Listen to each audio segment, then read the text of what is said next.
Yeah. Save every disciple. So the more we use water, the more. Inside. And this is very light. Yeah. It's like a family here, huh? Yes, Master. My secret. Like a dream? Yes. Okay, don't wake up.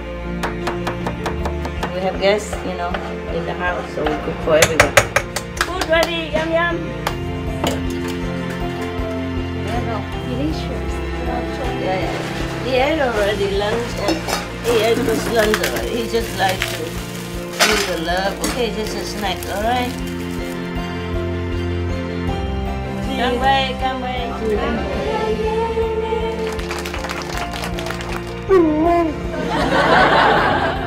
2, 3.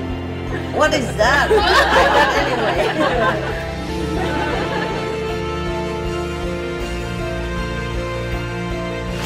I love you. Love you.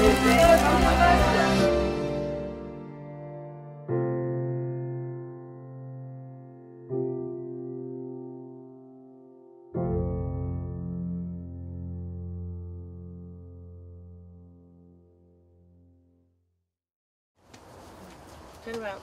Lay down. Good boy. Good boy. Yes. Good boy.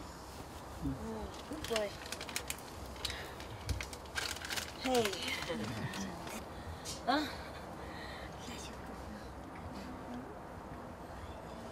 Stay here, okay?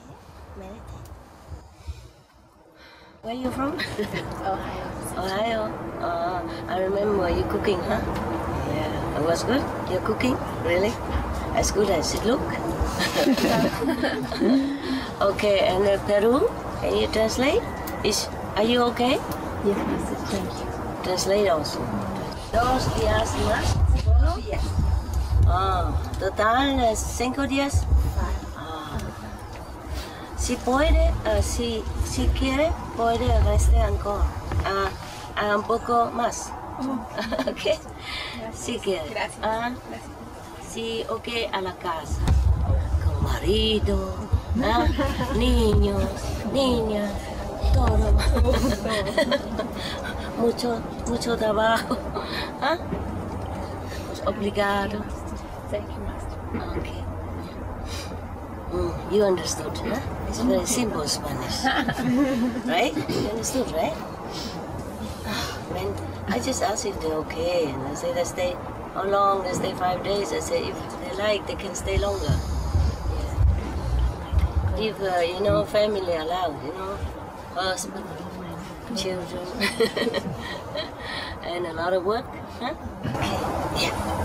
You stay, yeah. And Singapore? How many Singapore? Just one? How come?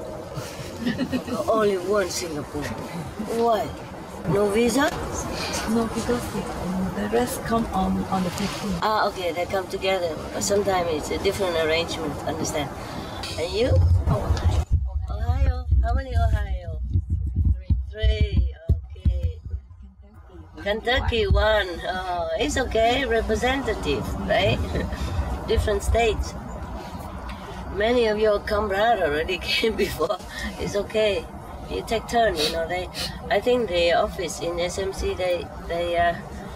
they divide it in different countries and different states, so everybody can have a chance to come. And not all at one in one country, or not all at one from one state. That's why. Otherwise, people complain. You know, oh yeah. It's not easy. To be loved is not easy. To be hated is bad, but to be loved is not easy. Oh yeah, it's easy with us, I know. It's different. We're uncomplicated, yeah? Humans are different, okay?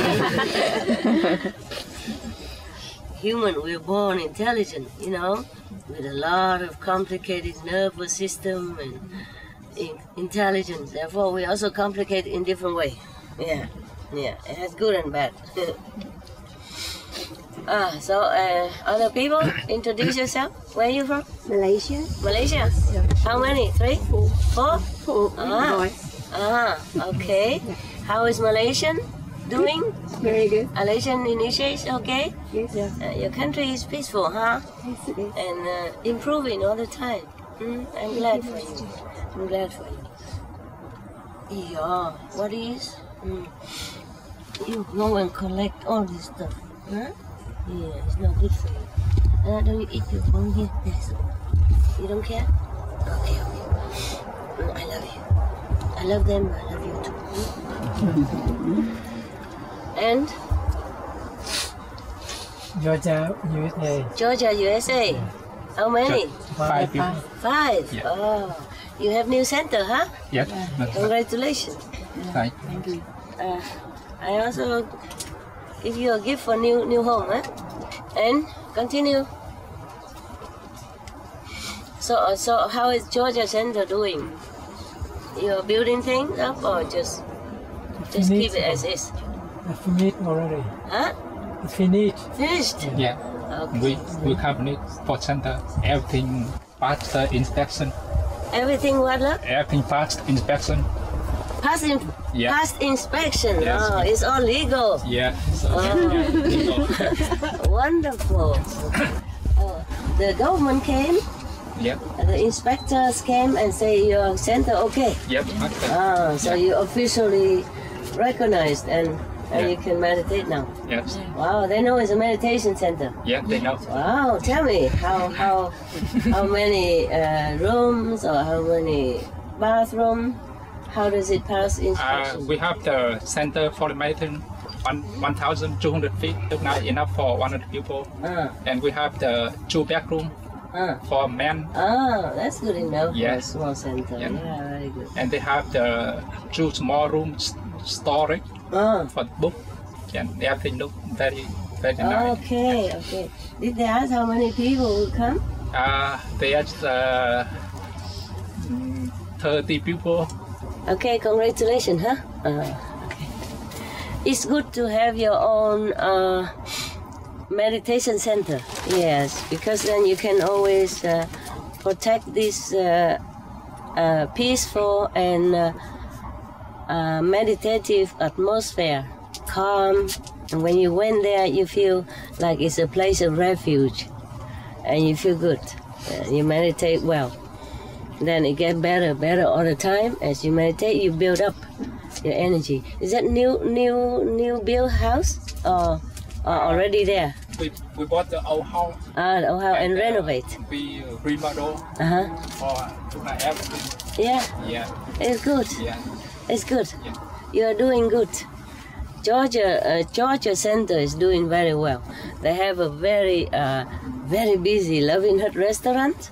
Yeah, very beloved and very welcome by their community. And they also give like 600 meals for homeless every month. Yeah. Yeah, free, free of charge. And Loving Hut food, no, it's not just any food, nah. I also like to eat their food. Yeah. It's okay, but here I'm lucky to have one Vietnamese sister to cook for me. she volunteer, eh? Yeah, I didn't know she volunteer, and even they've kind of compete with each other to cook. There were 2 of them. Both are just as good, but the other one has to leave already because of family. One has no family, so she can stay and tune in. Yeah. So generous, cook so much every day. Everything is too much. Even if I have to share with the assistant and sometimes workers and dog, of course. My dog loves Vietnamese food. He loves special food, you cannot find in the restaurant. And whenever he smells that this kind of food's coming, he just lay in front of, the tray and waiting. And I say, hey, I go somewhere else. He don't go. He wait until I have that food for him. He eats and then he went. He's still looking for some more, but I said, that's enough. You get fat. Yeah, he loved the food. It's too hot here, huh? It's good. Oh, you like the girl? Oh, she likes you. You like her, huh? It's good then. I'm glad. Yeah, glad you have new friend. And anything else? Today just family chatting, you know. It's nothing official. And now even better friendship.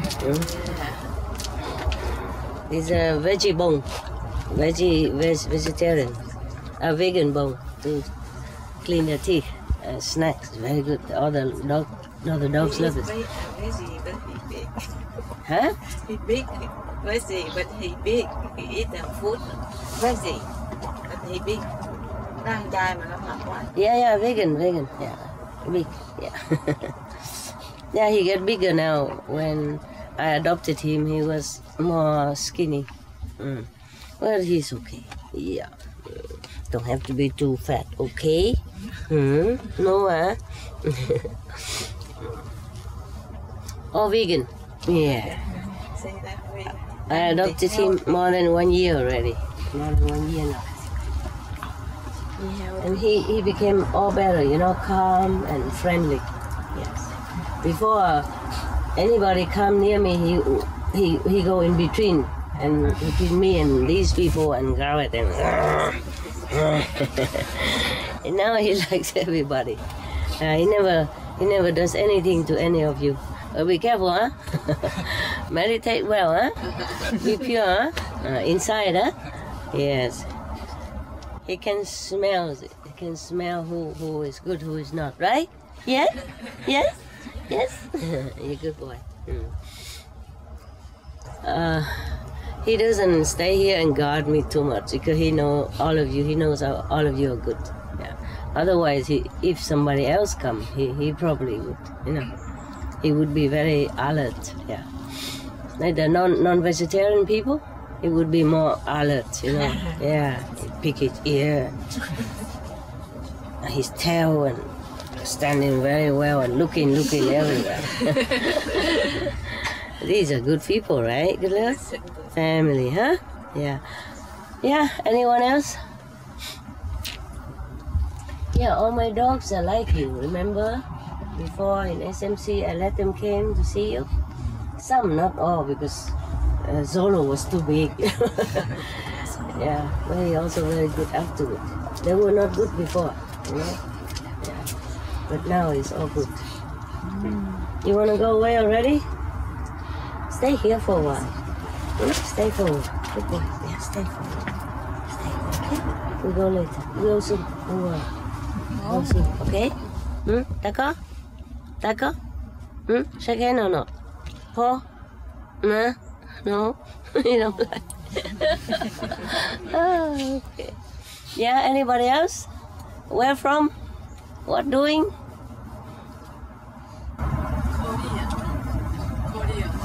Korea. Oh, somebody translated for you? Yeah, every little group. That's good also. We organize, huh? We're good. Okay. Everything good in Korea?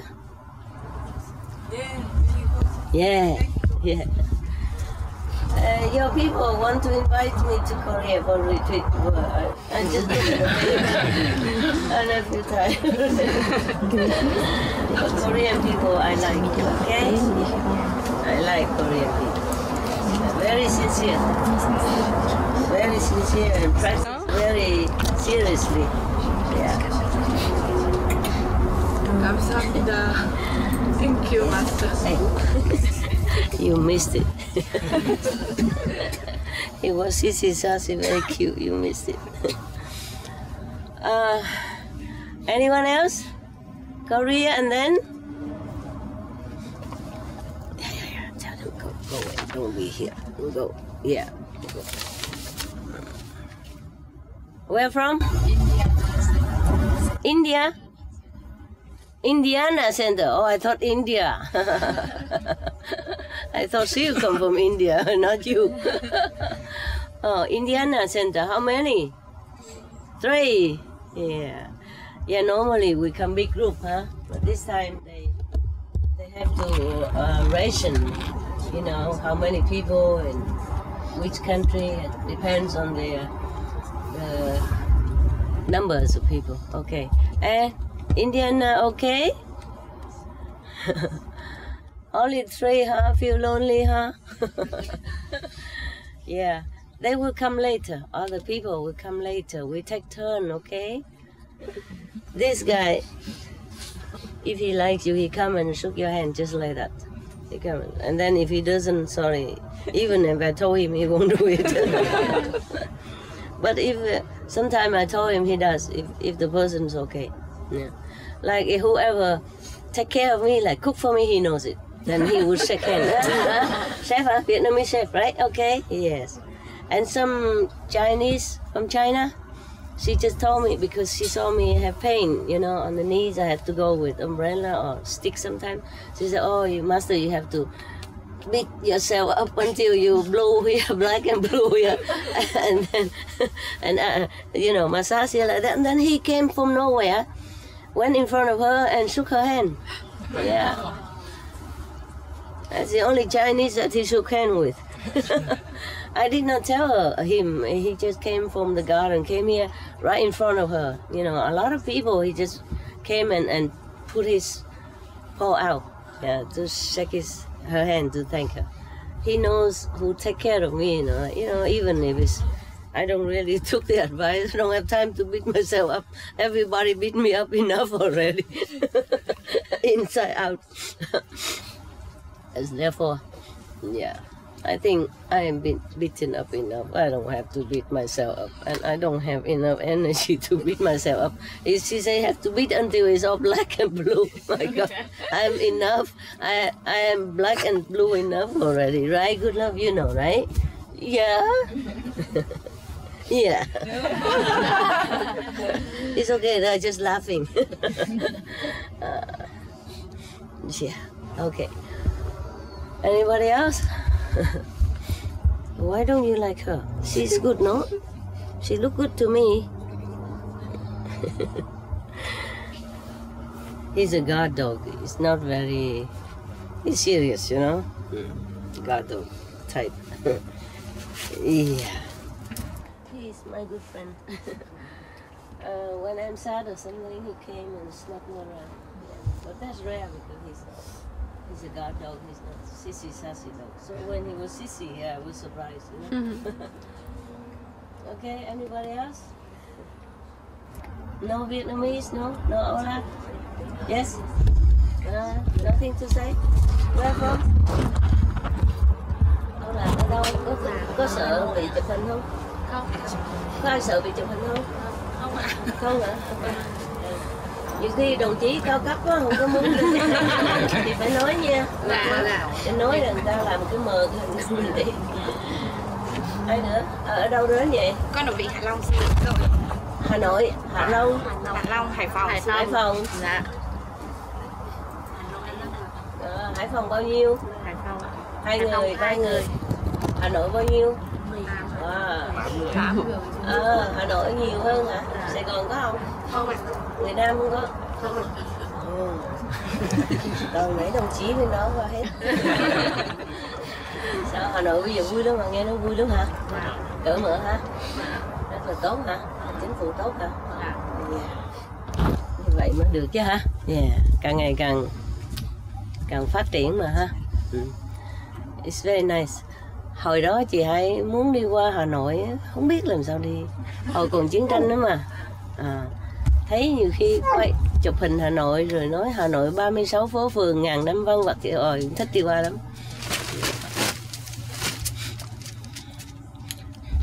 Mà bây giờ đi qua được thì không đi được. Hồi đó không đi được thì muốn đi. Bây giờ có thể đi được nhưng mà cũng không đi được. Nó có nhiều cái ranh giới ha. Có nhiều ranh giới. No, I said I always wanted to visit Hanoi. You know, Hanoi is the old ancient culture city of Vietnam. But when it was during the war, you know, and I studied the history, you know, and dịch cho mấy người Việt Nam nghe không? Có không? Có dịch hả? Nghe rõ đằng sau hả? Okay. And I was study all the history about Hanoi, beautiful and all that, and the central culture of Vietnam. That was the most ancient city of Vietnam. Yes, and the south were after, after a long time, many generations. But Hanoi was the main city, main capital. Everything started from there, and it's most traditionally kept. Yeah, it's beautiful, and the accent, is beautiful. They speak like they say it's a pure Vietnamese.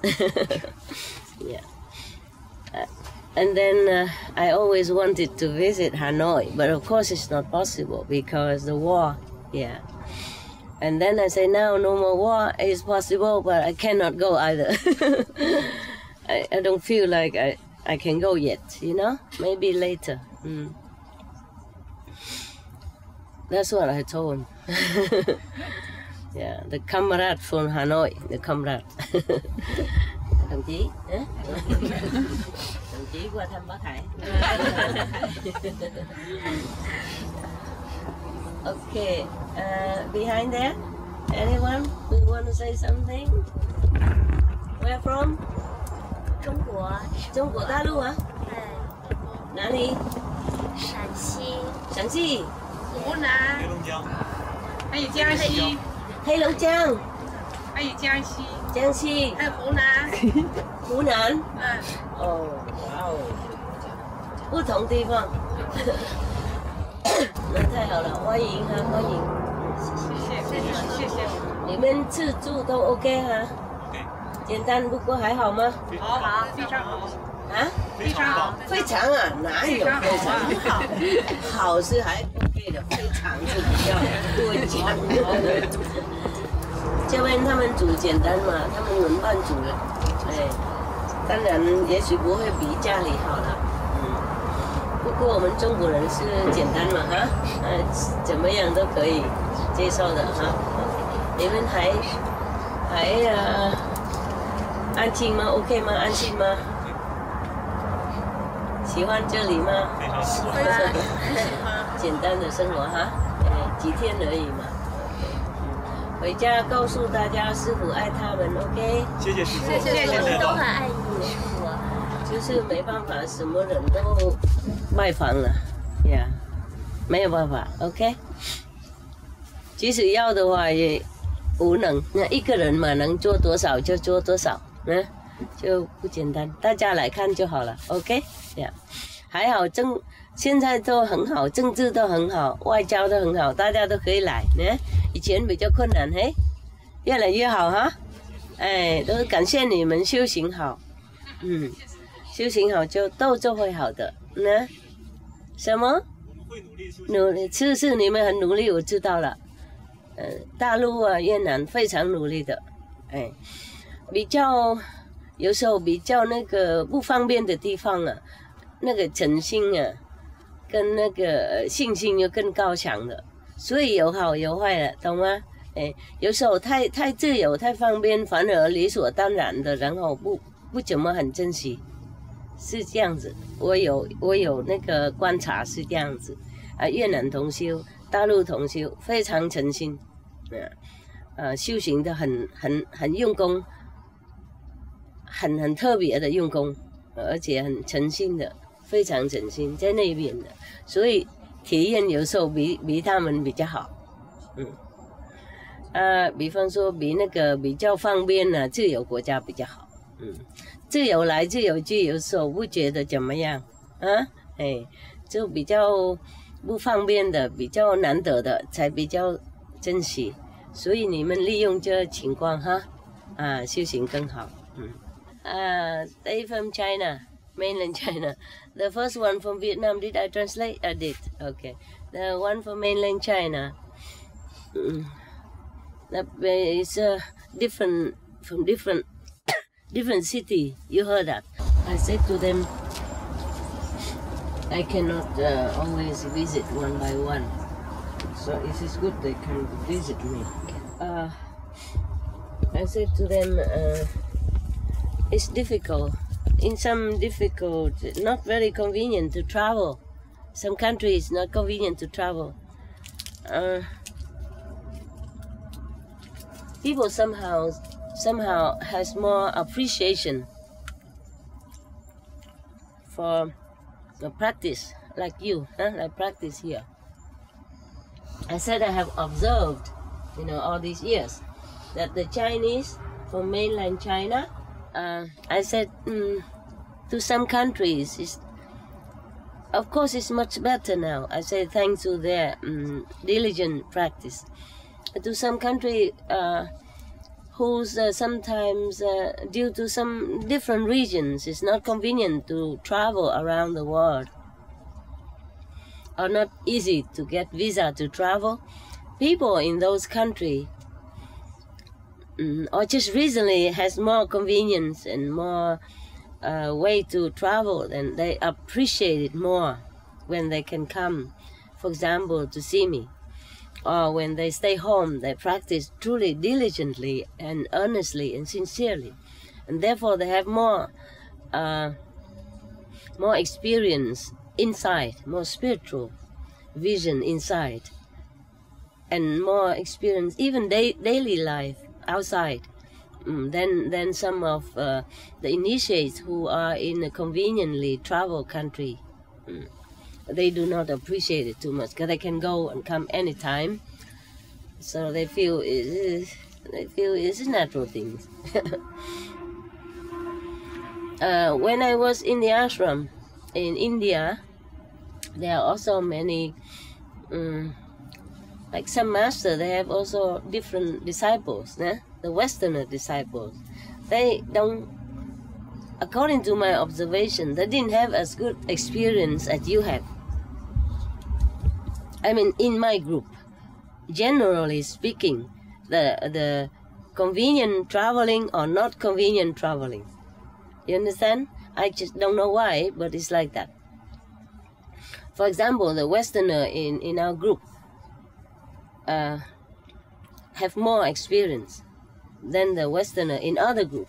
Even the same method in India, even. I mean, mostly people think Indian master are more, original, and I'm original. So sometimes they believe they go there more, But I have observed that the Westerners, who are not rooted much in the traditional of meditation practice in other group, and same in our group, but the Westerner here has more experience, inside experience and outside experience, a spiritual experience as well as daily blessing experience, yes. And compared to the Westerner in my group, the one in some reason normally are not easy to travel, just recently being more easy to travel, they have more experience than the people, or the Westerner, or the people who stay in easy travel country. So just they are different category, Yeah, so I said to them they should make use of this. Any situation, sometime in adverse situation, make use of that. Yeah, then you can progress quicker and better. What matter is inside. Yeah, matters inside. So therefore we should not always complain that, okay, our country is not free to travel around, or our country is dictatorship, or our country is too poor. Anything is good for you. You are born, you are placed in that situation for your own good. Yeah, we should not complain. We should use it for our own inside development. Yeah, the outside, of course, is important that we have enough comfort. Just enough is enough. And whatever we can spare, we give it to others who are less fortunate, so that in the future we don't have to experience what we experience right now. We have better life if we are reborn again, if we want to be reborn again. But as you know, with this practicing of the heavenly light and sound in inner, we don't have to be reborn again. If you practice and keep the 5 precepts, I told you, I promise you, you will not go back to this life. Unless you wanted to, for some reason. No one. Very wise. Very wise. Yeah. You want to follow master? Huh? You want to follow master? Follow master to heaven, okay. Some people, sometimes they when you went up there and maybe you think it's so suffering here, you want to come back to help some people. But then, let me shake your hand. Why? Why? No? No one? Why? No, just in case like that. Why you don't want? I think it's good not to be here anymore. Too risky, right? It's too risky. You're right. You're right. Because what if I come and there's no master around? It's too risky. You're right. Absolutely right. Absolutely right. The Buddha. There was one story that is too terrible. I did not want to read it to you. Many stories I read to you are very, very, very terrifying and sad already. But there's one story I avoided in the book that I had. The many stories I had, I avoided to read to you up to now. But since you say you don't want to come back here to help someone else, just in case you wanted to, then you can. Because you don't have to, but you have the choice. Because you're free. You're a free soul. You can come back or stay there, in heaven. And then the master will keep lifting you up until you're completely free and never ever has any karma at all. But in case, what I mean is, in case you want to come down, because some people like to come and help somebody, who knows, then you can. Do it as your own risk. Because, why are you crying, love? I don't want to get trapped again. You don't want trapped again, you're right. I want to help the people, but Very wise. can we get trapped? Yeah, you will. Then I don't want to. You can. You can. Okay, good. Then I tell you the story of the Buddha, okay? But I will make it less, I don't know, I will try to make it less terrible, but I'm not sure if I can. I don't need the book, I know the story. Because it was too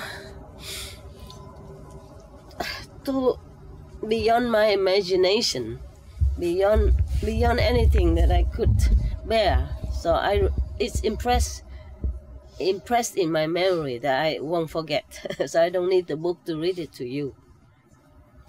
But it was also the story from Anand. Say, thus I have heard, etc., etc., etc. Long time ago, the Buddha was, at that time the Buddha was in such and such country that I forgot, in such and such ashram. It doesn't matter, okay? Yeah, somewhere in India then, in one of his ashram that people built for him. And then there was a story about the... I better get the book. To make it more authentic, Yeah, I know the story. I just can't remember the place where the Buddha was, and I just want to make it authentic. And I will try to modify it so that it doesn't sound terrible. But all of you can hear the translation. Squeeze together so you can hear translation. Okay? I will get the book. 1 minute. I come back.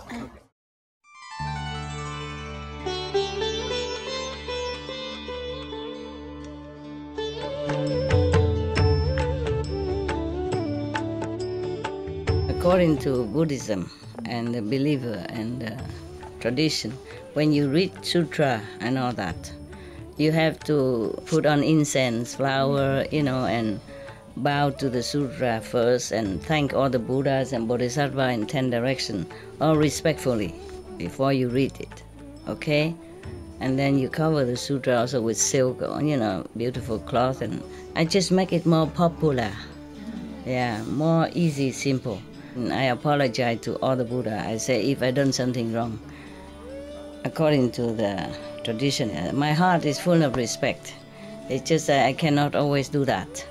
So please, all the sin, whatever I've done wrong, is all on me. At least other people, they hear the names of the Buddha, according to the sutta, they will get benefit. Yes. Where is that story that I don't want to ever read? Now I have to find it because I didn't mark it, understand? I didn't mark it.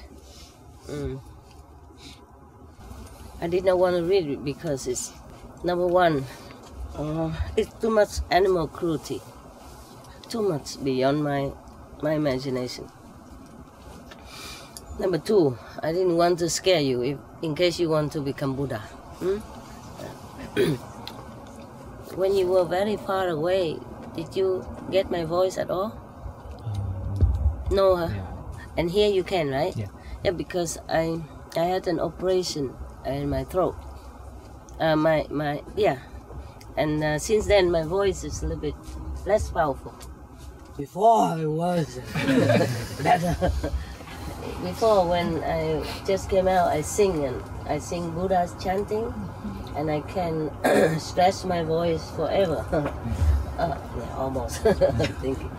And the voice has more how you say, clarity, huh? Yeah. I don't have that much clarity of the voice, and I cannot stretch my voice very long anymore. After the operation, Dr. worried I even lost my voice, and I was so scared too. Lucky I still had my voice. I have my voice. Without my voice, I think it will be very much troublesome for me and for you, huh? Yeah, I can write, but it takes too long to write. I hate writing. Because it was a very dangerous operation. The doctor told me that. After. Thank you very much. But I had idea. I knew it. But still, after that, he admitted. They admitted to me. They told me, yeah. They told me that was one of the most dangerous operation that one can undergo. But can you hear me behind there? How you translate? You can? Wow. Wow, I'm impressed. Your ears are good like a dog. A dog's ear very sensitive, yeah? Mostly human ear cannot, yeah. Can you say something behind there, the Chinese translator? Say something? Huh? Say anything. Hello, master, whatever. I cannot hear anything. So, your ears are good. One time, the Buddha had been a Buddha for aeons, since time you cannot even imagine. Since times immemorial, the Buddha has already become a Buddha. Can you hear me? Yeah. But he returned as a normal person, normal human, in order to save some person, some beings, some human beings or other beings that he has affinity before and not been able to save yet. In the time that he was a Buddha, he could not save these people because the time has not come. Yeah, their affinity is not ripe yet. Okay, so he returned again as a Buddha, like Sakyamuni in the Shakya clan, become a prince, etc., etc. But before that, and became Buddha again, huh? After 49 days sitting under Bodhi tree, 6-year practice, etc. But before that, many lifetimes before that, he has been reincarnated again and again and again. I just make a summary. As humans, as king, prince, even heavenly god, and even animals, yeah, etc., etc. So this is the problem. You return here a Buddha already, but returned, became a normal being again, and could be trapped. Or maybe trapped voluntarily, so that you can save others. Understand? This is the main point. And while you're being trapped, you could do wrong, according to the situation, and according to the dictation of the mind. When your soul is already made blood of every previous existence, and your power has been taken away from you, so that you're helpless on this planet again. Understand? Maybe you are helped a little bit here and there, but you volunteer to be helpless again for some purpose. You see? Therefore, you could be trapped again, as you asked me before. You could be. You will be. You definitely will be. So I don't blame you if you don't want to come back here. It's very wise. Yeah. So this is one of the story of the Buddha. Okay? How he has not always been able to do right thing. This story is about a king named Great Clear Light. Yeah, great clear light, but it's not always clear. You will see as the story comes. At this time, yeah, he affirmed it. He was crying to me the other day, saying that he doesn't really like this world. I said, I told you not to come here. But he came down. He said he wants to protect me. He doesn't really like this world. I said, yeah, you're right. The other day when I left, after I left, he came and sit in front of the assembly and whoa, all that. Meaning he tell them to behave, practice well, so, you know, you don't suffer. Yeah. He want to preach also to you. It's dog very funny. And somebody became a monk, he also crying and want to become a monk. He was really crying for a long time in front of me and another nun. And then I said, okay, okay, I will shave your head and you become. But later I said, being a monk doesn't mean you have to shave your head and wear the clothes. And then he became, okay, he accepted. And when I preached to you, he also came and wants to preach to you the other day. Huh? Okay, this time. One time, the Buddha was in the Save country, in the golden garden of Prince Gida. Remember, huh? This story I told you many times. He often stayed there. At this time, there were 4 kind of disciples present. King, court ministers, and normal citizens, as well as monks and nuns, surrounding the Buddha. And they also making offering to the Buddha and the Sangha. In this assembly, many people was thinking to themselves like this.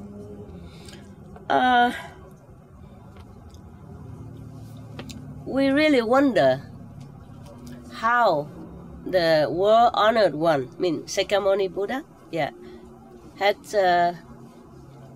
what kind of reason, what kind of occasion that prompted him or inspired him to vow, to attain the highest level of consciousness, the Buddhahood, yeah. in the beginning. How? What made him do that? What made him want to become a Buddha in the beginning? So that today he became a Buddha, the honored from heaven and earth, and saving countless of souls of suffering. Saving them from suffering, yeah. I think we should also inspired to vow to become Buddha like him, so that we can benefit countless of beings like he does. Whoa. Whoa. Good luck. I, meaning Reverend Anand, I knew that I was thinking like that. So I went to dress myself up properly. And then went in front of the Buddha, kneel in front of him with all reverence and sincerity, my palm joined together, and ask the Buddha thus: obeisance to the world honored one. The assembly all wanted to know what kind of reason that inspired you to become a Buddha, to want to become a Buddha, to want to acquire greatest wisdom. Please, could you be merciful and tell us, so that all of us will derive greatest benefit. So the Buddha said, the Buddha is really very honest person. He's telling the story whether it's good or bad. He told the story whether it was, he told the story from himself, from the past incarnation of himself, even if it is not very good for him. Not that we imagine. Because I myself also did not like this story very much. That's why I did not want to read it to you. I told you last time, the last time I say is finished the book, but the last I say is really finished now, no more. And I put the book away already, until today. And then I re-picked up again, because you say you don't want to come back here to save others. So and you asked me whether or not will you be trapped again here. I say you will, definitely will. And this is a story of one of such occasion, okay? So I picked this up again and read it to you again. But this truly will be the last story, okay? Because other story, please, no. All right. So the Buddha said, excellent, Anand. Your questions will bring a lot of benefit and help many people. Yeah, you should listen very carefully now, and we'll reflect on it. We'll reflect truly on the story that I'm going to tell you. I will tell you. If Anand didn't ask, he wouldn't have told, huh? Maybe. But Anand always asks questions. That's a very good boy, huh? If he didn't ask all this question, we wouldn't have had all this story, including this one. At this time, the whole assembly, all quiet down. Can even hear a pin drop. All the rivers and ocean and mountains, and even the fishes under the sea water, the birds in the sky, all the animals, all the assembly from heaven, and from heaven beings that come down to the assembly, the dragons, the devas, the demons, the ghost, the local divas, the guardian ghost around that around in the whole planet, whole universe is all quiet down and listen. Everybody look up onto the Buddha's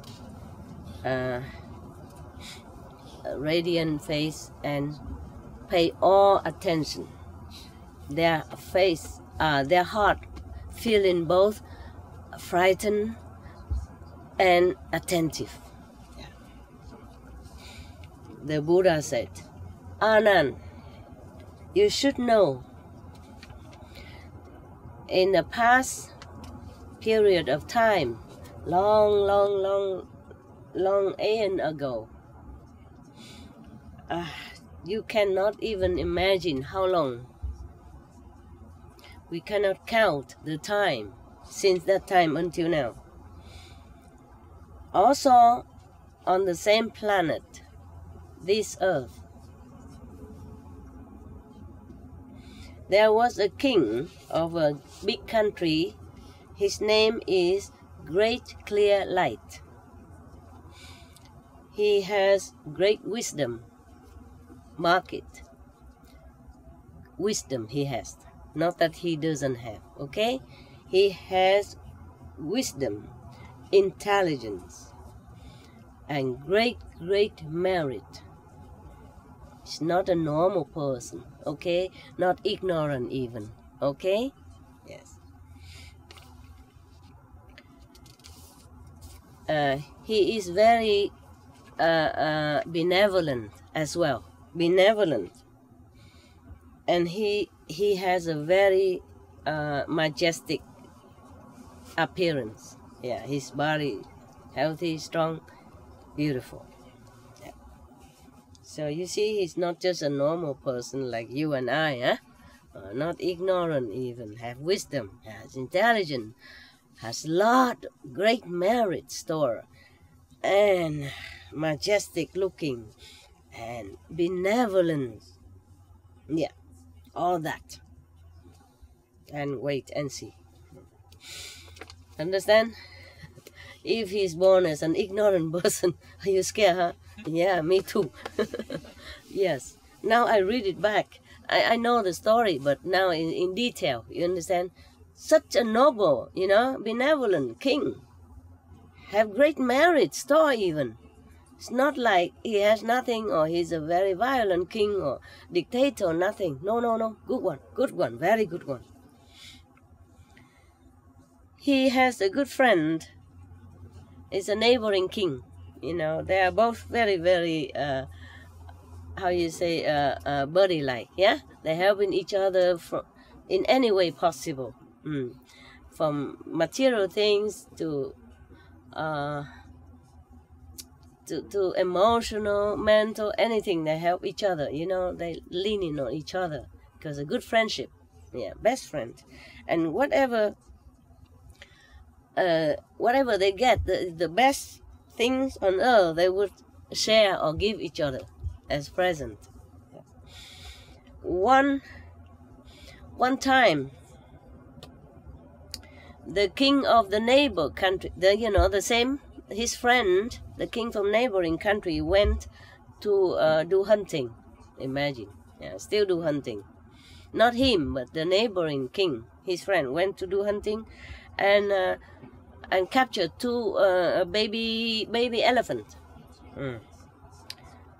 Their body is so pure white, like crystal, shining, beautiful. And so the king of the neighboring country thought, wow, this is wonderful. I'm going to gift my friend, the king Great Light, one. And one I keep for me. Yeah. So he took the two baby elephant back home and decorate him with all the jewel or beautiful embroidered cloth and velvet and silk, decorate the elephant. They still do in India or Thailand nowadays in the festive occasion they do that, make the elephant more beautiful. As if they care. As if they even care for all this jewelry. They only care for banana, good grass, you know, clean water, and some fruit, you know, watermelon, whatever, yeah, etc. Yeah. Okay, but so he decorate the beautiful elephant more beautiful, and then dispatch his subordinate to bring the small elephant to the king Great Light as a gift. Oh, the king of Great Light, you know, we just say Great Light, quickie, saw the beautiful elephant, also very rare elephant, because it's the whole body is white and clear like crystal. I saw, oh wow, okay. He thought it's a precious thing. Okay, so he asked one of his person who knows about elephant, who can train the elephant to take care of this elephant. His elephant name is Tangsa. He said, okay, you have to take good care of him. Okay, and give him all the best food you can that he likes, and you have to train him thoroughly. Yeah. Okay. The elephant caretaker took the elephant and, of course, did as the king ordered him to do, and trained him after a while, and then he became already very, very how you say, obedient. Yeah, obedient. A good train. Housebroken. Housebroken. Okay, after a while of training, the elephant has become very, very obedient and good. Yeah. So he came and talked to the elephant caretaker. Came and talked to the king. Your Majesty,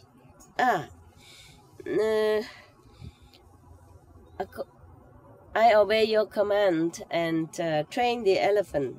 Now he is very good. Whatever I told him, he do it. He's very, very, very obedient. Very good now. Very wonderful now. Yeah. So please let me take the elephant out into the open, in the open, and then we can show it to everybody. Yeah. How he can do some tricks. Yeah. How I can control him. So the king was very glad and said, okay, just delay for a few days until I post notice. I tell people post notice everywhere so people can have time to come. Okay, so after the citizen saw the notice of the king about the elephants show, everybody came from the big city to a small rural area. Everybody come group by group. A lot of people came. Yeah. And then the king, riding his horse majestically, went out with all the court officials and guardians, and looked very, very awesome. This elephant is a male elephant, of course. He was now in his time of tip of his energy power, you know, and his hormone also raging inside, like some of the males when they comes of age. Oh wow, very strong, powerful. Eat a lot of good food and vitamin, and even more strong and more powerful. And his desire is very, very upgraded even. Okay. So the elephant caretaker or trainer, yeah, took him out.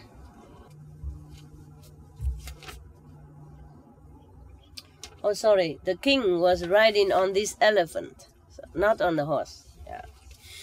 he rode on the elephant with outside to go out in the open square where everybody will see, and then all the officials following him, and the guardian is very, very awesome, kind of a spectacular scene to behold.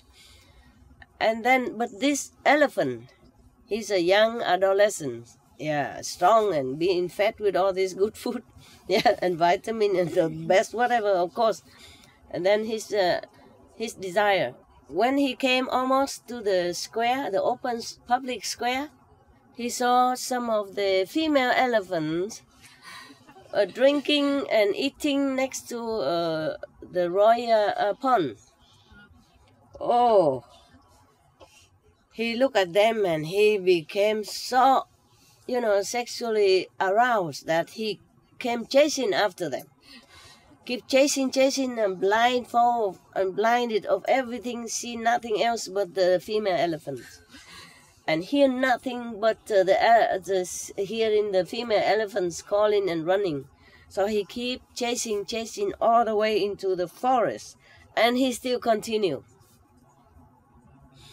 Because the king was sitting on it, together with the controlling person, but the controlling cannot tell him what to do anymore. He hear nothing, he see nothing.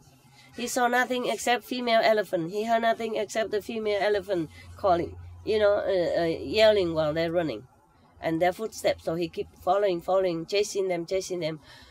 And the king was all black and blue and bleeding and scratching all over from the forest trees and branches and thorns and whatever, and banging here and there. And he was so scared, so, blood dripping all over his royal clothes and everything. He was so scared, frightened, and he could not even see anything anymore. He has to close his eyes. He could not see. He didn't know what to do. He said, how can I get out now? How can I get even down from here, from the elephant? So the elephant caretaker say, Your Majesty, you just hold on to a branch of the tree, and then when the elephant passes, then you jump down. That's how he got out. Okay. So he listened to him, and then he dropped down from the ground after the elephant continued chasing the female elephants and went past already. But then he sat down under the tree, breathing like like a summer in the summer heat, And then he saw that he touched all over his body, blood everywhere, and there's no crown, no hat, nothing anymore, just blood everywhere. And then he feel pain now. After the frightened period's gone, he feel pain all over his body, and he feel very, very bad. And then he was so suffering and pain and feeling very, very, very bad. He's in bad shape and feeling very bad. The caretaker of the elephant also held on to the branches of the tree and also dropped down on the ground. And then he saw the king sat there, so miserable. His face like a horse, long like a nose of the elephant. His face very long, sad, suffering. And very, very sad and very sorrowful. So he knelt down in front of the king and said, Please, Your Majesty, forgive me. Please do not feel sad anymore. After a few days, when his hormone surge calm down, he will remember the good food and the beautiful clean water and the soft place to sleep, then he will come back. The king said, I don't care about the elephant. Don't ever mention to me again. The caretaker was thinking that he missed the elephant. What do you think? So stupid. Even I would know that he doesn't miss the elephant. Understand? It was just feeling, angry and sad, because of his state of being right now, bleeding all over and no clothes and tattered and no hat, nothing. Doesn't look majestic anymore. Yeah. He said, he was very angry. I said, I don't even want to see you. I don't want to recognize you anymore. Yeah, not just an elephant, but him, the caretaker. No, okay. And then the caretaker doesn't know what to do, so he just sat a little bit further and just sit there and waiting for the king to calm down and to be less angry. Yeah, all right. And then at that time, many court officials and his concubines and queens and soldiers, you know, run, and then met him there, run after him and come and saw him there. On the way, they saw his hat on the ground, you know, broken, his clothes, and then they saw a lot of blood on the ground also. Yeah. And then they saw that the king was riding on another elephant to come back. And then everybody was scared, worried if the king died, if the king might die. So they're all crying like rain. So when they saw the king come back, and you know, he doesn't seem to be too sick or anything, and they was very worried. They was happier. Yeah.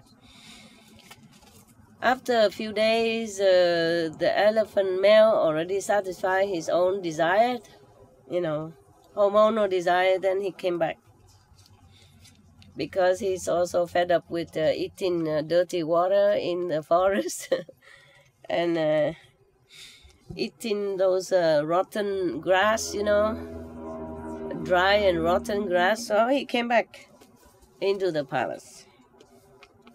And the caretaker came in and said to the king, Your Majesty, the precious elephant has come back. Precious. Yeah. Please come out and have a look at him. So the king said, from now, I don't want to see you, and I don't want to see your elephant. Leave me alone. So the king, the caretaker said, Your Majesty, even if you don't want to see me and the elephant any longer, but at least you come out and see my talent, how I can control the elephant and tell him what to do. At least one time, he wanted to prove it. He wanted to prove to the king that he really had done it. He really trained the elephant, you know. So, okay, the king said, all right, if you say it so, all right, I give permission. Okay, so then they came out. The king, he organized the square again, the public square again, and then everybody came again, and then the king came again. Everybody came again, a lot of people again. Okay, the caretaker brought the elephant out. He brought out 7 pieces.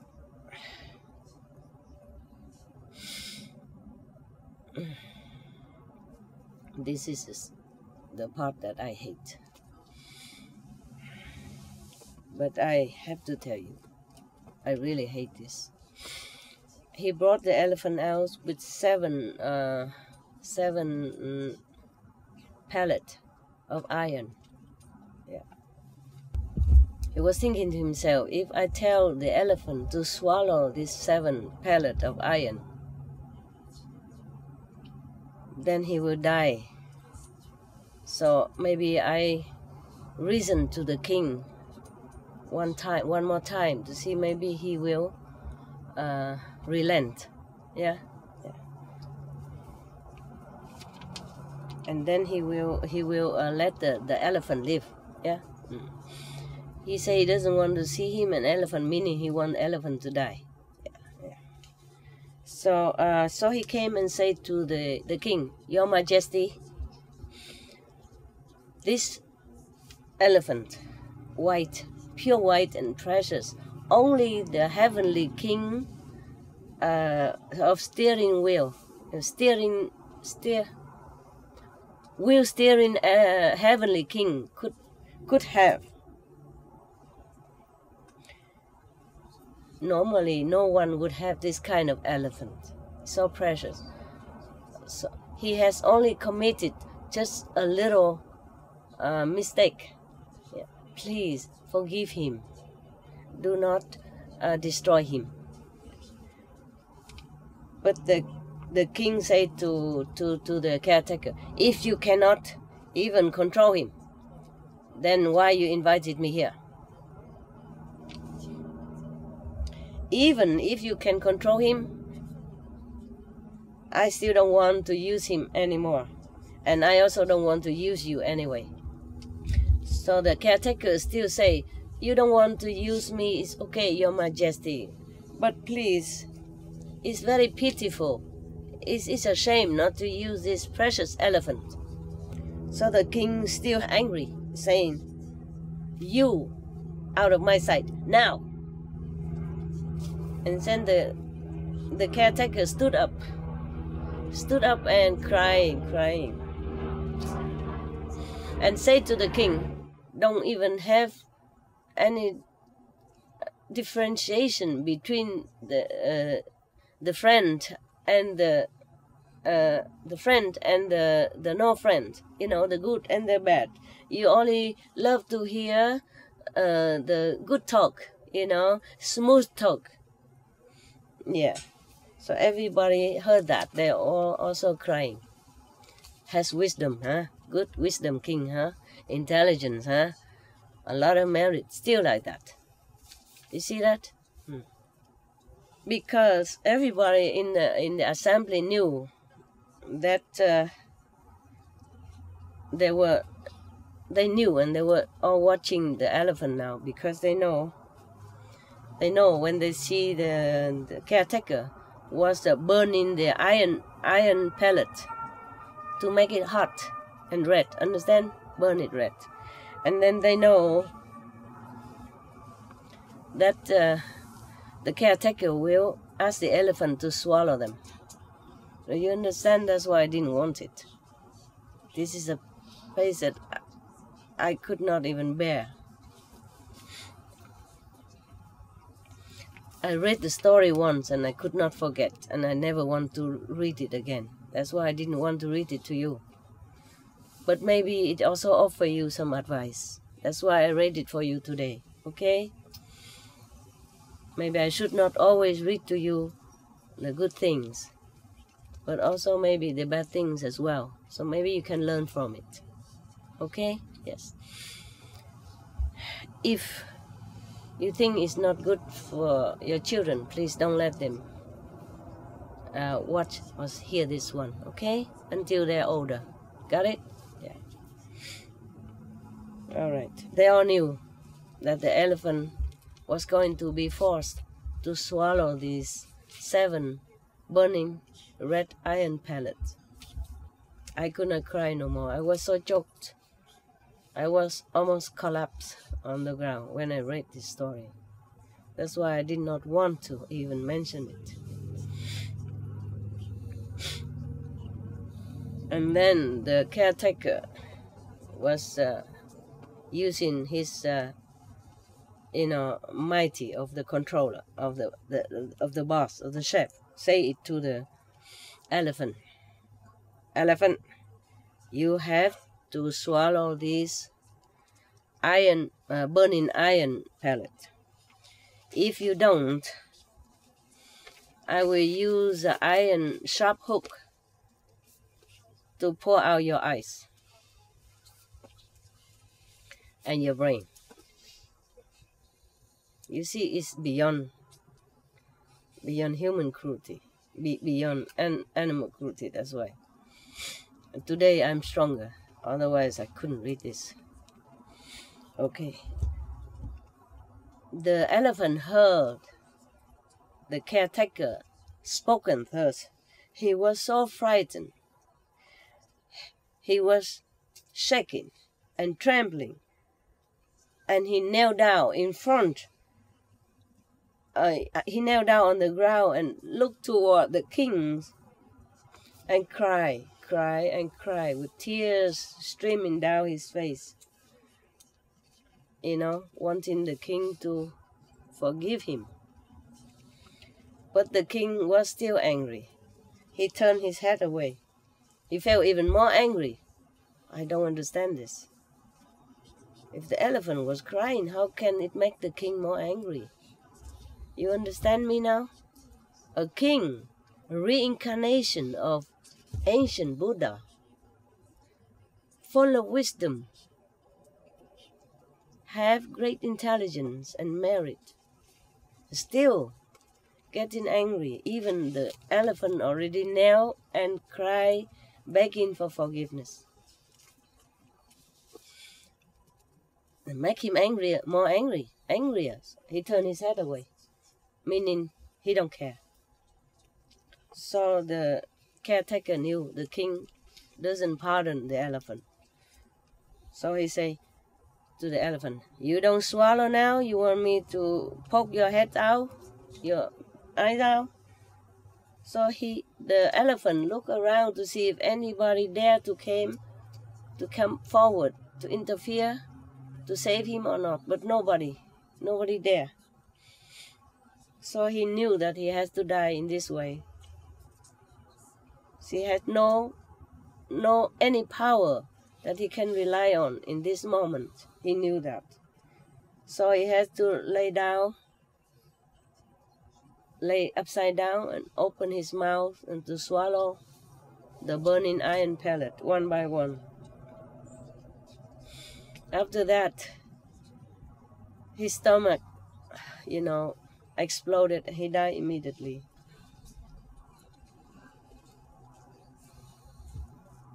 The whole assembly felt so sorry that they all cried.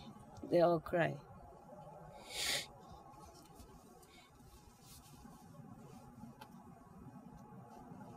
Imagine it was you.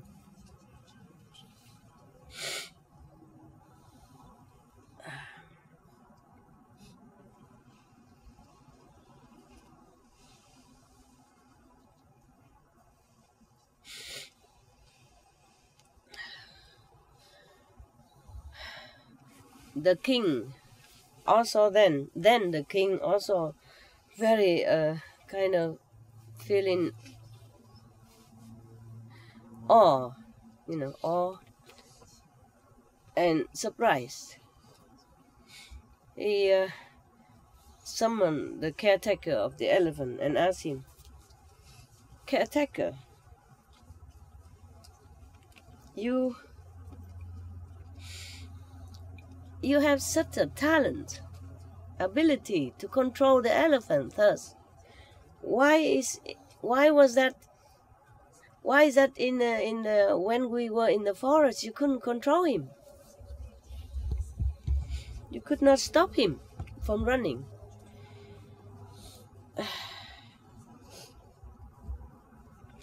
So at that time, the god of the peace reside in heaven knew that the king, great light, has already inspired to attain the ultimate spiritual height. Understand? Like already inspired to want to become Buddha.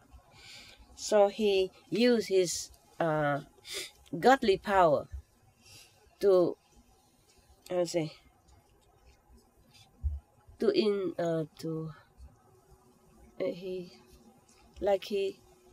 he make the caretaker of the elephant kneel down in front of the king and spoken thus: "Your Majesty, I can only control his body. I cannot control his mind." Yes, that was spoken from the God. God from the peace reside in heaven. That's the name of the heaven. But spoken through the mouth of the caretaker. Otherwise, the caretaker probably could not have spoken at that time. Number one, he was too emotionally hurt, shocked, pain, yeah. Number two, maybe he has not enough wisdom to say such thing, yeah.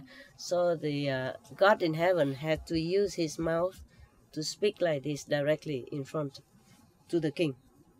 And the king asked him, so that the king can ask another question, you know, accordingly. So the king asked him, then who can be the one who could control his body as well as his mind? So the heavenly God also spoken again through the mouth of the caretaker of the elephant. Your Majesty, only the Buddha can control his mind as well as his body. Yeah. And the king continued to ask, you say Buddha.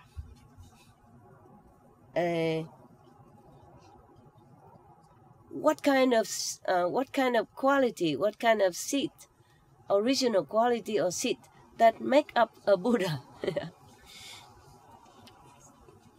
I'm just translating, you know, more or less, okay? What kind of seed, original seed that make up a Buddha? So the caretaker spoken again. I mean, with the inspiration from the. It's okay. I'm not doing anything wrong. I just try to dry my tears. Am I allowed to do that? Huh? Yes.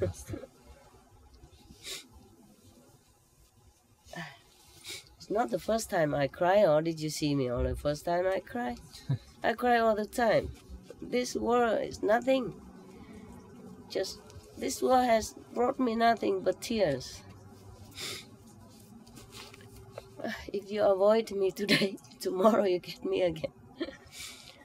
Many times when they see me crying, you know, because of animals or something like that, they always turn the camera away. I don't know why. Many times like that before. So sometimes you suddenly see the blank screen in front of you, you know, when we're doing live or something like that, or even later, because I try to avoid my emotion.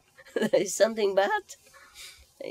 Yeah, I have not become wood or stone, I told you already. Yeah, if I became emotionless, then I cannot understand your emotion.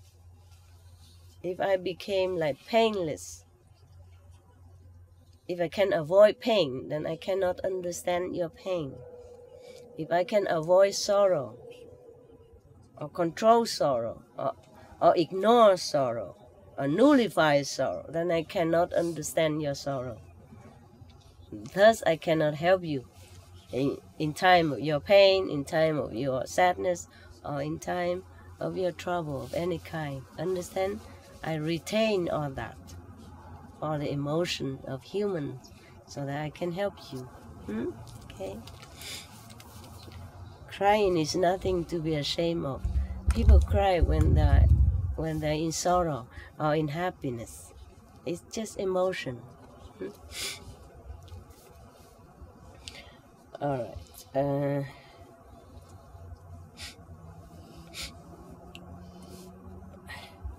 And then the caretaker of the excuse me.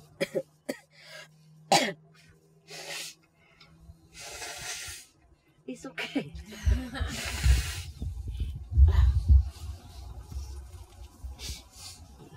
Thank you anyway for your politeness. I have nothing to hide, okay? I'm just like you. I just have something else. I just have something else more than just the eye, the physical eye, yeah? And that's something else I also share with you. And I also reawaken that something else in you, understand? But you have not become inhumane or less human or dishuman because of that something else. It's just extra. It's just something we always had. Always had, but did not know had. And then so I help you to remember that, to awaken it, okay? Through initiation.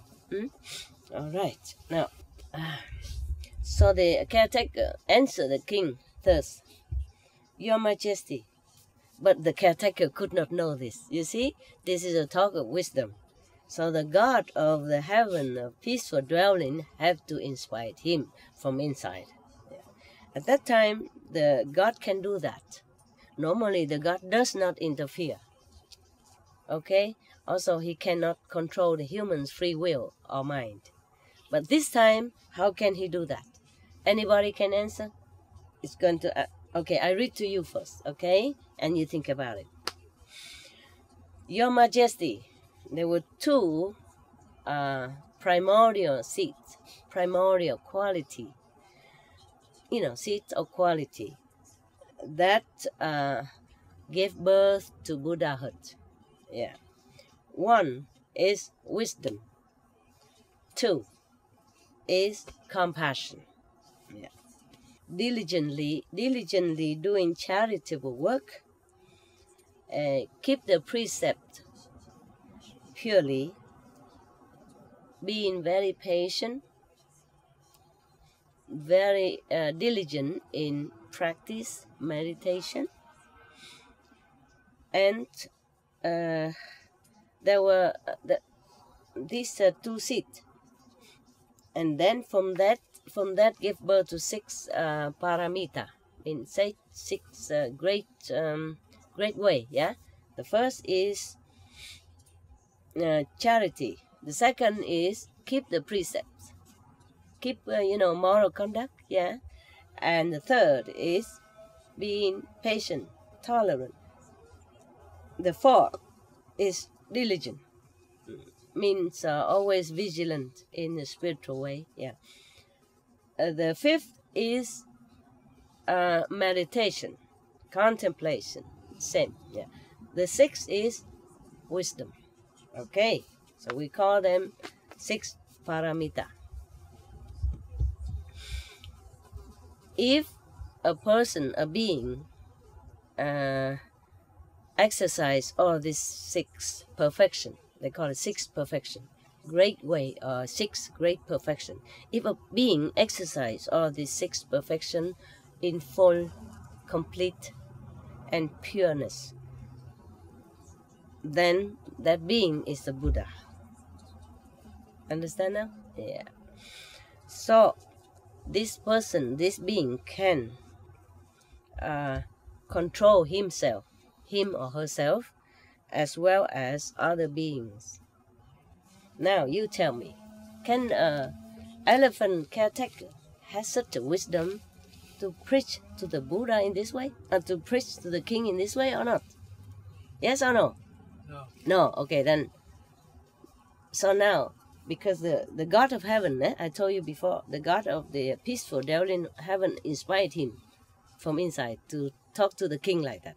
Tell me how the God can do that, despite human free will. Because if the God can always control the mind of being, of human inside, then our world would have been peace and love and paradise long ago. Okay? So you tell me why this God only inspired this person at that time. Why? How can he do that? Anybody can tell me? One candy, right? I mean. Yes, tell me. Because the sacrifice of that elephant. Because the sacrifice of that elephant?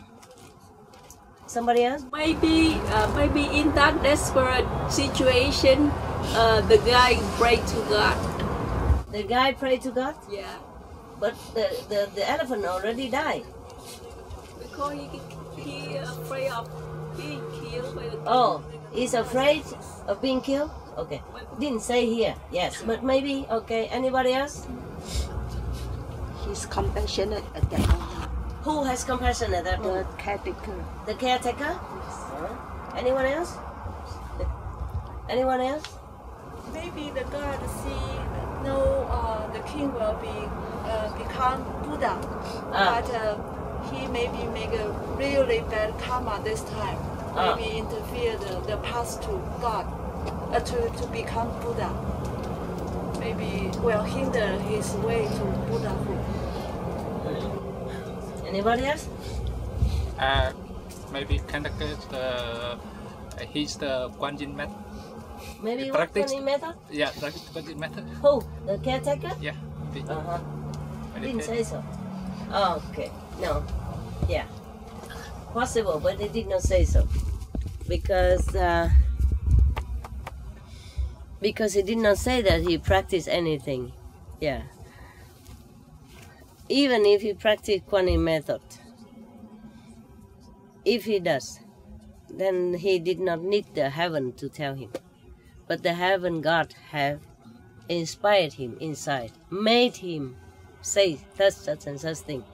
Because at that time, why he could inspire this guy, why he could interfere with the free will of a human being, because at that time, I guess, I pretend that I know.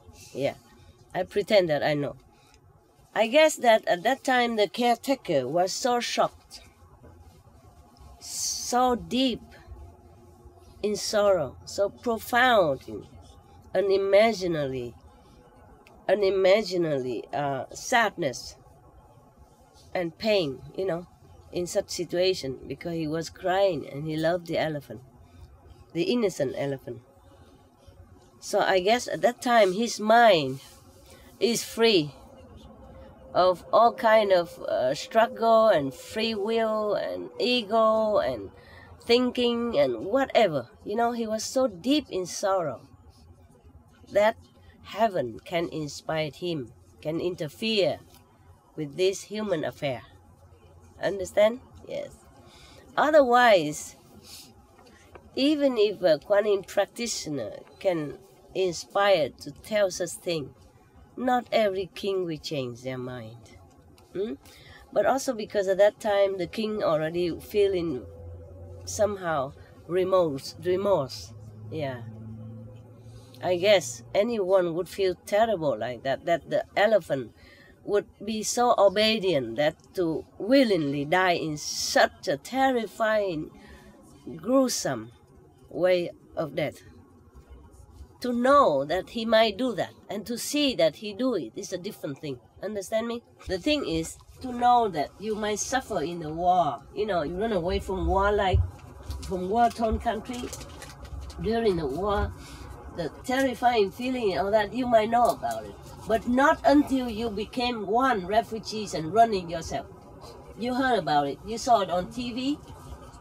You think you understand what it's like to be running as a refugee during the war, running for your life, running in terrifying feeling, knowing that you could die or wounded any moment or captured.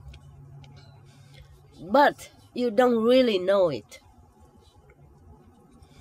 until you are truly one of the refugees. Do you understand now? Therefore the king, with all his wisdom, intelligence and benevolence, despite his gentle heart, could not imagine that the elephant would willingly die like that. Understand? I mean, against his will, just to do it, because he has to obey, because he see no way out.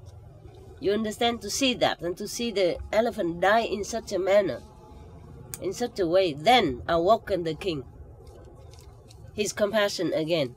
Understand? Yes? Because he thought, oh, the elephant.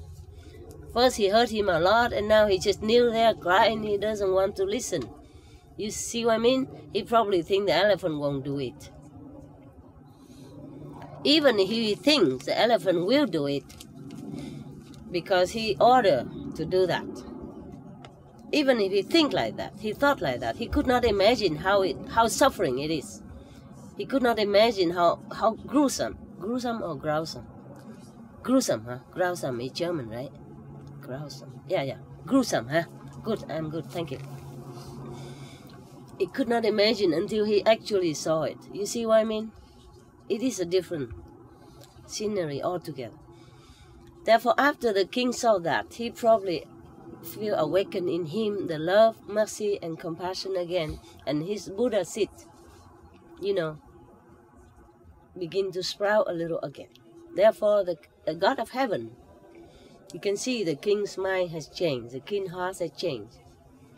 So he can inspire both the king at that time, also both the king and the caretakers at that caretaker of the elephant at that time, both their minds are right now empty.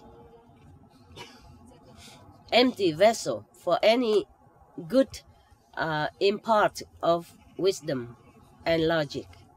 Therefore, the God of heaven could inspire, could use the physical instrument of the caretaker to speak to the physical instrument of the king.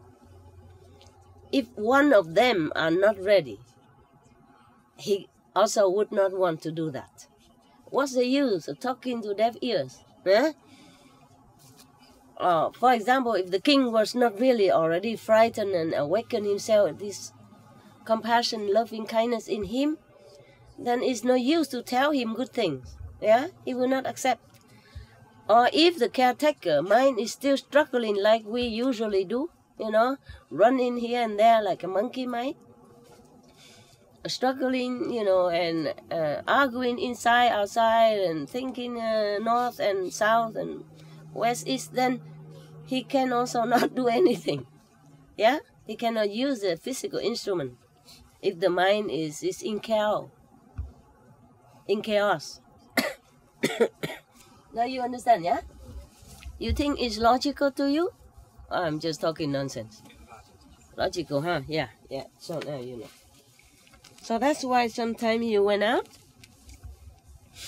or you went out of yourself, or you went out of your house, and you try to talk to somebody outside who looks intelligent, who looks kind of understand things, but you told them about Kuan Yin method, Supreme Master Ching Hai, this and that.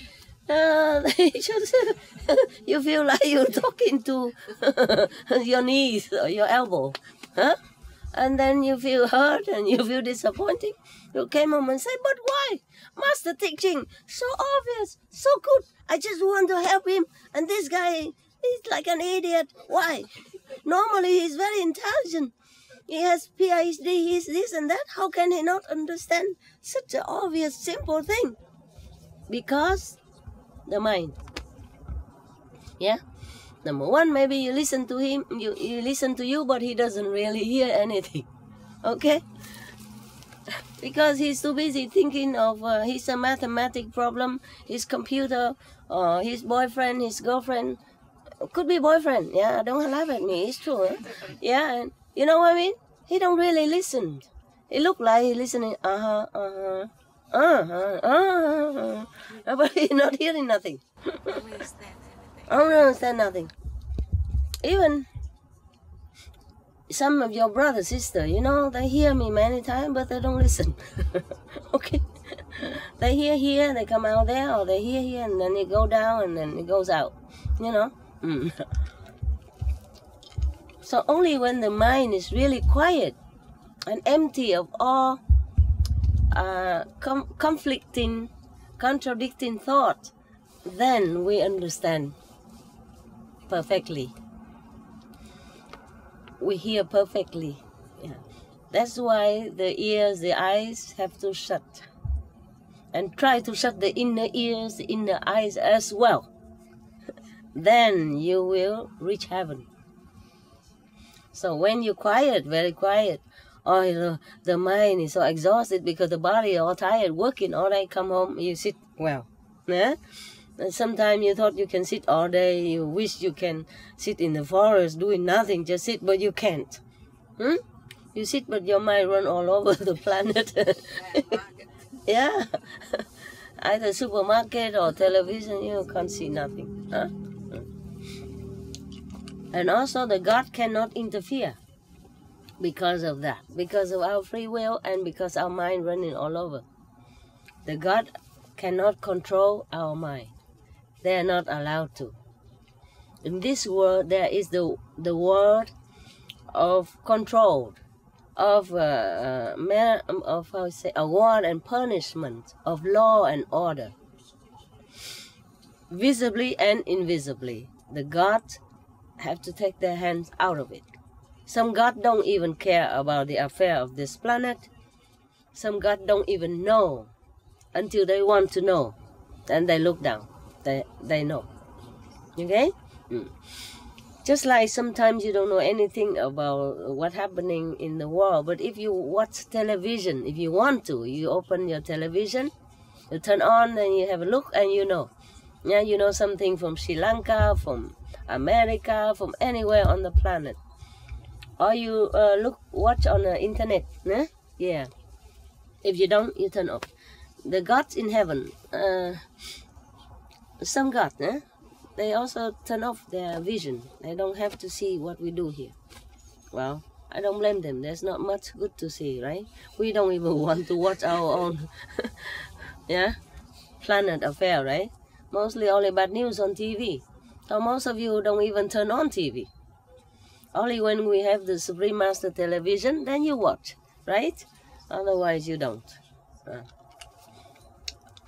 I mean, rarely. You do watch sometimes. You do read newspapers, but you not really feel any satisfied from watching or reading those. Now, after the king,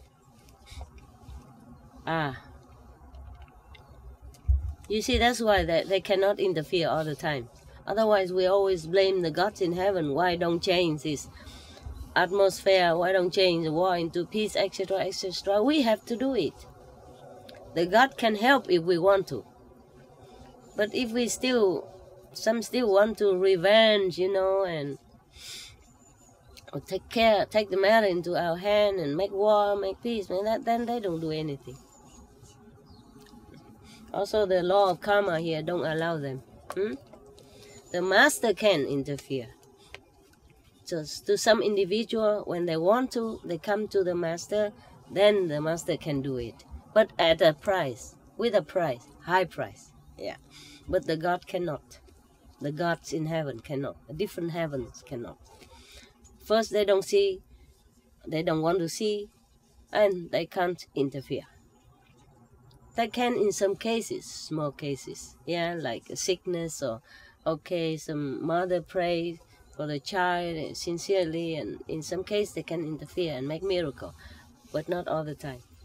And only if that mother is really sincere at that time and desperate, and her mind is truly empty of everything else except sincerity and purity, then the mind can be a vessel for the God to interfere and to help make miracle. Understand, huh? Yeah. Mostly they cannot. That's why you say, why we keep praying, the God doesn't hear. It is like that. It's the law of karma. And it's our mind who stops. Now, after the king heard about the 2 primordial seeds, which made up a Buddha, and the 6 perfect ways to recognize a Buddha, he was very happy. The 6 perfect ways of any being who completely doing this every day, day in, day out, truly, diligently, not just one day, 2 days, not just occasionally, then that being is a Buddha. Therefore, he said, charity, precept, tolerant, or patient,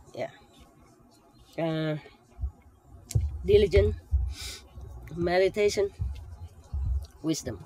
If a being has all this in full all the time, then that being, you can be sure he's a Buddha.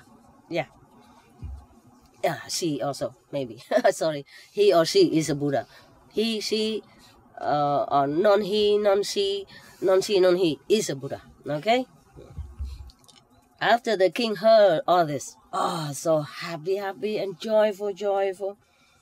He seems very, very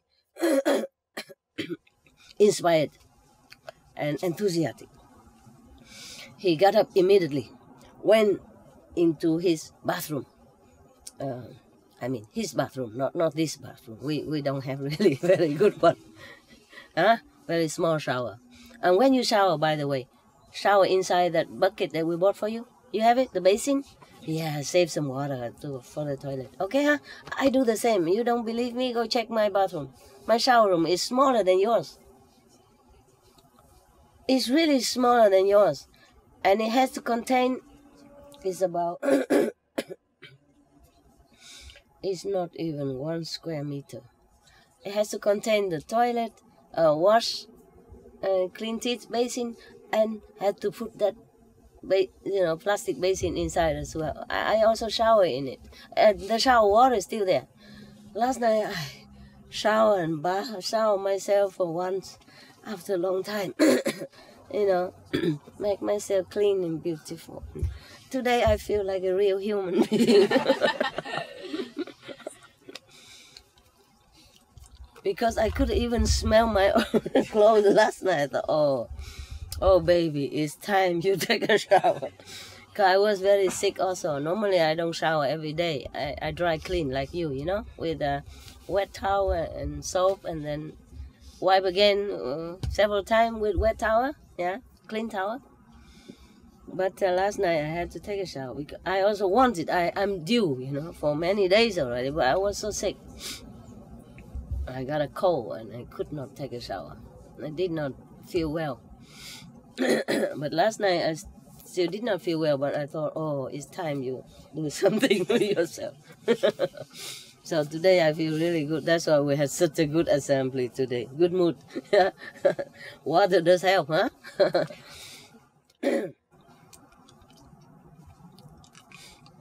So he went into his royal bathroom,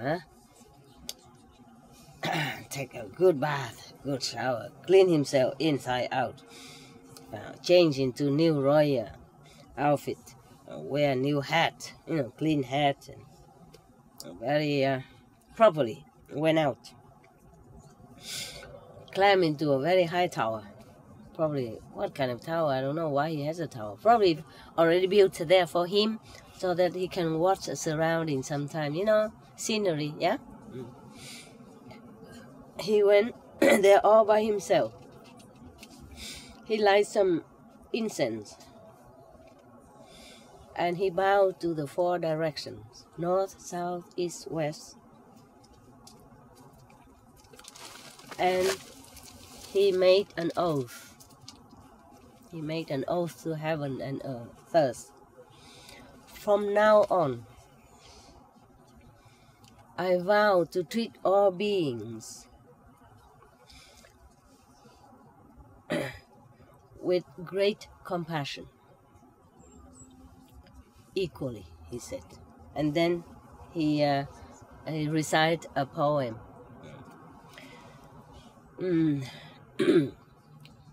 Pray that this merit be transferred to Buddhahood, my Buddhahood in the future. If I will become a Buddha, I will control my mind. I will be able to control my mind and appease all beings. I mean, make peace in their mind. Yeah. If any one being is still linger in the non-interrupted hell, even if I have to spend 1 aeon doing merit to help that person and to rescue him from suffering, I will go there to stay 1 aeon instead of him, if I can help him, if I can help this person in hell. I will not ever leave my Buddha heart. That's what he vowed. Okay. After he makes such an oath, 6 directions tremble, shaking. The whole heaven and earth continue trembling. And then in the empty space, in empty sky, there are music. Yeah, it's music, and many of the heavenly beings playing musical instruments, singing. and praise the king. Your noble, high oath, high vow will be realized very soon. And then when that happens, please save us first in this pure assembly, in that pure assembly. Even heavenly being ask the Buddha to save them, you see, because they're not a liberated being. They are born in heaven due to their good merit and charity or whatever they have done good in the former life. But their lives, their time in heaven is limited. They cannot stay in heaven forever. They cannot enjoy that blessing forever. When their merit runs out, they will have to be reborn again in lower level or human life or animal's life even. Therefore they asked the Buddha, the king, great light at that time, when you become Buddha, please save us first. Because they were the first who heard the Buddha's vows. No human being, no other being heard him at that time. He went very high, do it all by himself alone.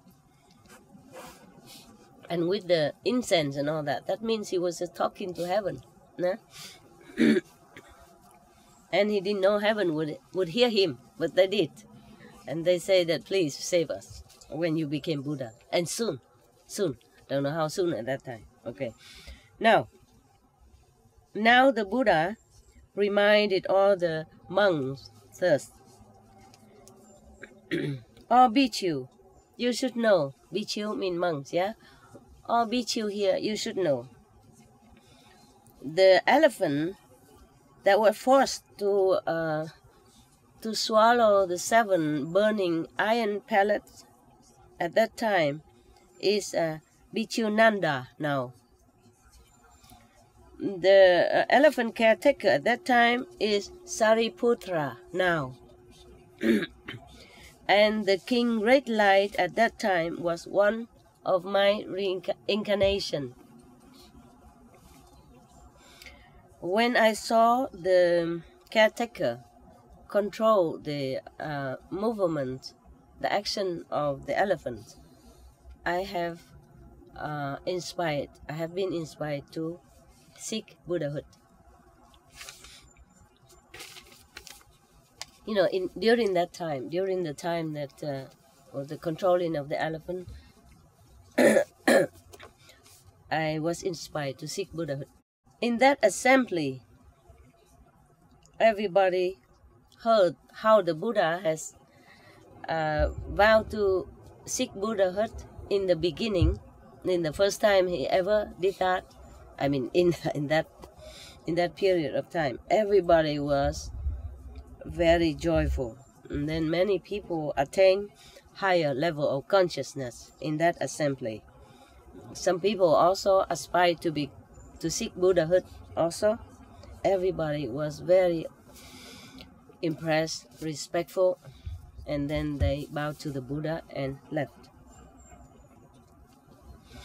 Okay, now there is a comment here. It says that the King Great Light,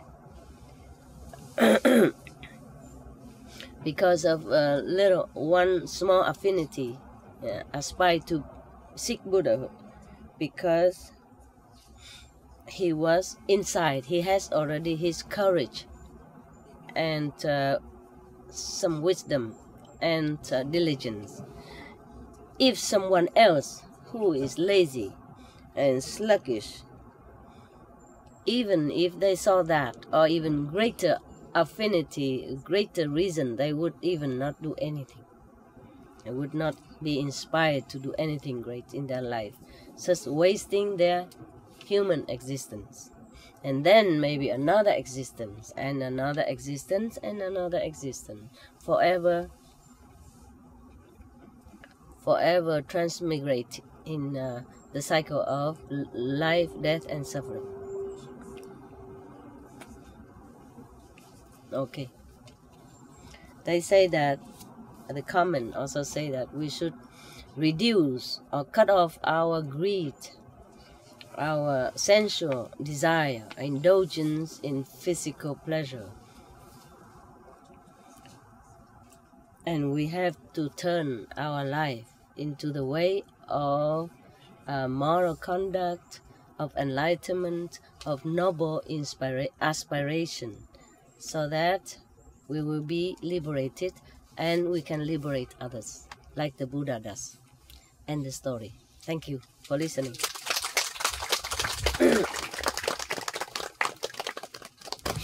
I saw even men were crying. Wow, I read the story. Yeah. I have warned you before, otherwise probably you would feel more shocked, you know, and pain. I guess you were ready, you know, you were more prepared. I was also prepared. After warning you many times, I also feel warned, and I was more calm now. But when I first read it, I could scream. I cannot bear. I will almost collapse. I cannot imagine. I imagine if it's me. Understand me? I feel what it's like. Of course, not painful physically, but the emotional and mental is tremendous. It was really a supercharge in pain for me. That's why I avoided to read it. And that's why last time I told you no more story. Yeah. But there was some more story, you know, several more. This one included. Yeah. Okay, now you can see that you were right. That if you came here, you get trapped. Everyone. Everyone is trapped in suffering, in sorrow, or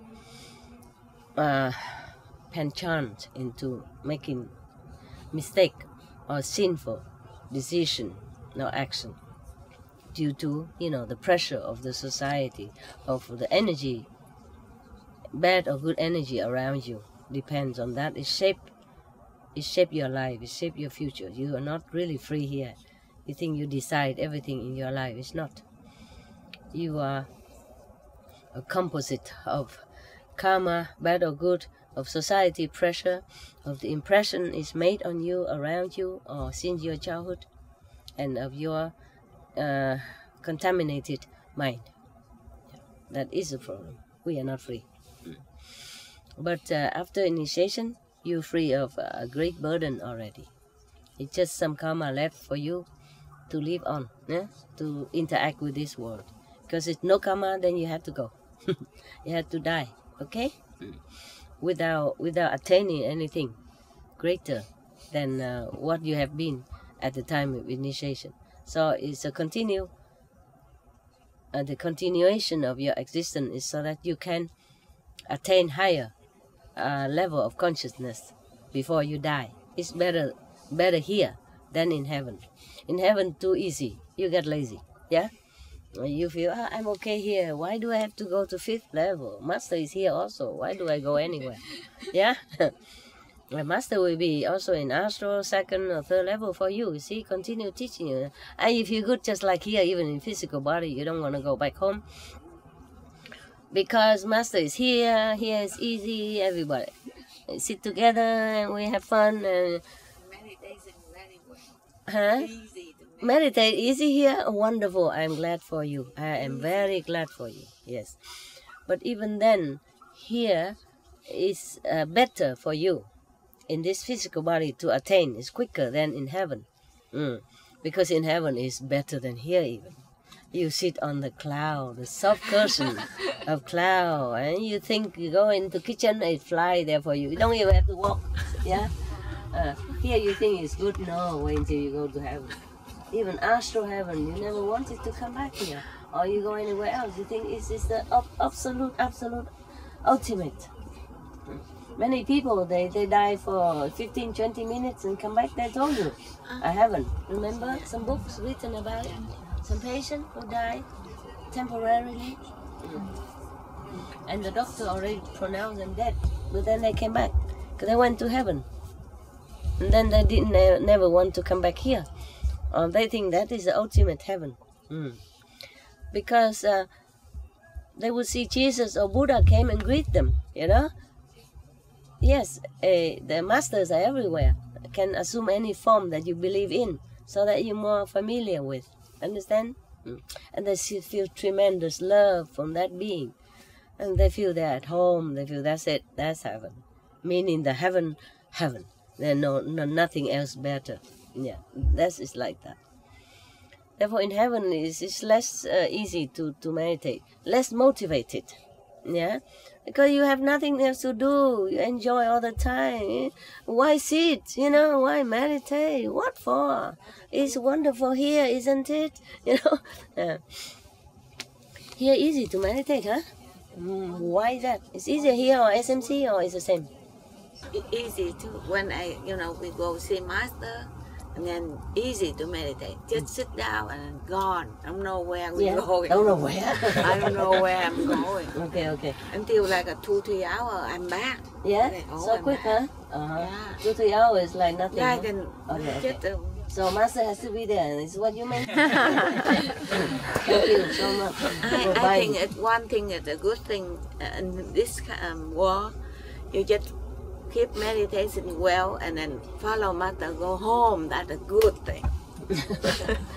Simple, huh? Yeah, easy. And I remember like a first time we came here for like all 7-day retreat in I don't know, forgot the first time 80 contact person to go see master. 7 days, not lie down, but I'm okay. Go. Lie down. Go. I mean, just close your eye. I don't know where I'm going. And then when I come back, oh, eat time. Eat. Time to eat. Yeah, time to eat. It's good. Just sit and eat. Yeah.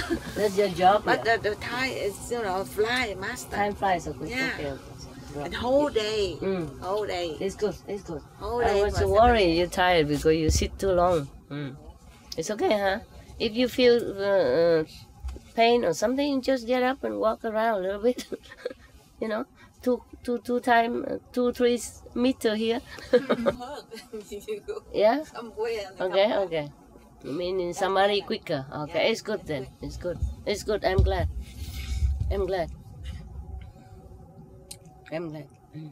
Yeah, I saw you many times. I passed by in the daytime or nighttime. You're very diligent. Yeah, meditate very well. It feels like that. Yeah, it's good. Okay then, huh? It's time to eat now also. You didn't go anywhere, but it's time to eat now. Yeah, wow. Today I stole your dinner time. Are you very hungry? No, Group. All right, maybe see. What? Yeah, okay. It's enough for now, and you go take a rest, eat and drink, and stretch out. Yeah, and don't talk too loud, okay? Not because of me. Conserve our spiritual blessing and energy. Number 1, 2, not disturbing the tree, the trees. Just keep quiet, okay? I mean, you meditate anyway, right? If you talk less, yeah? Talk lower voice. One person talk, okay, but many together, then it's become a... See you later. Okay. I love you. Thank you. Right. Thanks for being attentive, okay?